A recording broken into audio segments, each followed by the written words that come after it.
இந்த ரெசிபியில் இவன் தான் மெயின் இன்க்ரீடியன்ட். என்னதுன்னு தெரிஞ்சுக்க வீடியோ ஃபுல்லாக பாருங்க. Hi everyone, welcome back to my channel. இதான் நீங்கள் ஃபர்ஸ்ட் டைம் பார்க்குறீங்கன்னா என்னோட சேனலை சப்ஸ்கிரைப் பண்ணிக்கோங்க. 30 days 30 லஞ்ச் பாக்ஸ் சீரிஸ் பார்த்துட்டு இருக்கோம். அதில் டே 3 இன்னைக்கு கோகோனட் ரைஸ் எப்படி செய்யறதுன்னு பார்க்கலாம் வாங்க. ஒரு பேனில் 2 ஸ்பூன் ஆயில், 4 ஸ்பூன் கடுகு, உளுத்தம்பருப்பு, கடலைப்பருப்பு ஆட் பண்ணிக்கிறேன். ஒரு பிரியாணி இலை, 2 கிராம்பு, ஒரு துண்டு பட்டை எல்லாத்தையும் போட்டு ஒரு வாட்டி வதக்கி விட்டுக்கோங்க.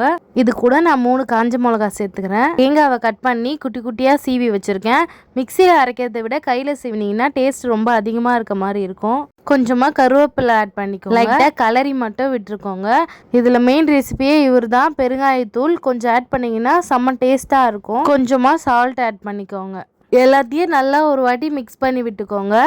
ரைஸ் ஆட் பண்ணி மிக்ஸ் பண்ணிக்கோங்க. நல்லா ரைஸ் சூடு ஆறுனதுக்கு அப்புறமா சேர்த்து கலரிக்கோங்க, இல்லைன்னா உடஞ்சி போயிடும் ரைஸு. ஃபைனல் டச்சாக கொத்தமல்லி ஆட் பண்ணி இறக்கிடுங்க. அவ்வளோ டேஸ்ட்டாக வந்திருக்கு. பிளேட்டிங் பண்ணி எனக்கு தெரியும், நீங்கள் தெரிஞ்சுக்கோங்க.